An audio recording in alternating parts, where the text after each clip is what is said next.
As a tour player and now as an instructor of the game, I'm going to tell you one of the biggest pitfalls I see in the golf swing. And it's the fact that people believe once we hit the ball that nothing after that matters. I can prove this in many ways, but today I'm going to give you an example that I recently gave a lady in a lesson, and it improved her ball striking out of sight. So she had a real tendency to want to hit the ball too soon. And every time that she went into impact, she was either hitting the ground back here or standing up and hitting the ball thin. And that was her sole intent, was she was way too focused on this golf ball. The golf ball becomes incidental in the way of the golf swing. So if I'm focused on that golf ball, I'm trying to hit the ball too hard back here. And as a result, my wrists and my arms and my body won't support that, and I will tend to release and get the club head past my hands. So what we did is I used an analogy of one of those martial arts people that break bricks. So they have 5 bricks, and I said to her, if you wanted to break the bottom brick, what would you do? And as clear as day, it registered in her mind, she would not try and break the top brick and then just hope the other 4 below that fell apart. She would try and break the bottom brick and let all the others get broken in its path. So it's exactly the same with the golf swing. If I am focused on that golf ball, I'm going to pre-release, or I'm going to mess something up here. I'm going to get my body out of position because I am trying to create too much speed coming down and then trying to align that on the ball.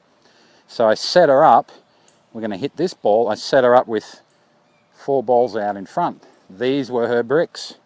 First brick is the ball we're going to hit.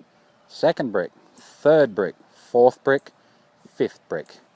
So we got her to feel the motion that she could swing, let the club fall, and she was going to feel the speed of her swing out here.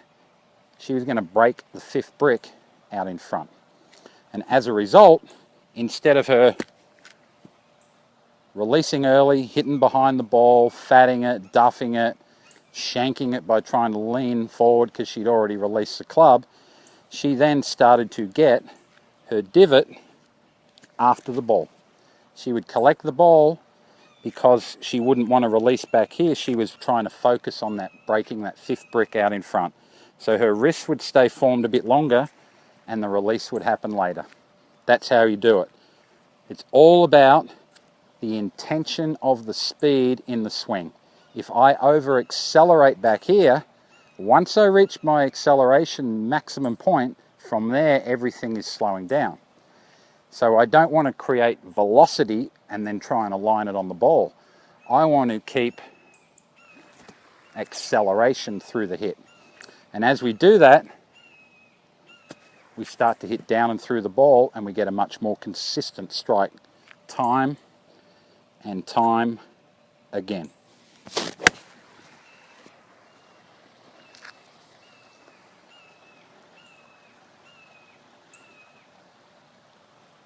There's nearly a 1. So you can see my ball was here. My intention was way out ahead. I had no desire about that golf ball. I was only trying to swing to my finish from out here.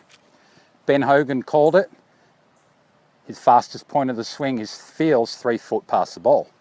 Ken Venturi called it, good players hit through the ball, bad players hit at the ball. Swing to the target. There's so many definitions of it, but that is a really, really good way to understand it, because if I'm only trying to break the top brick, there's no way I'm going to break the bottom brick. Hi, I'm Bradley Hughes. If you want to play better golf, come see me at bradleyhughesgolf.com.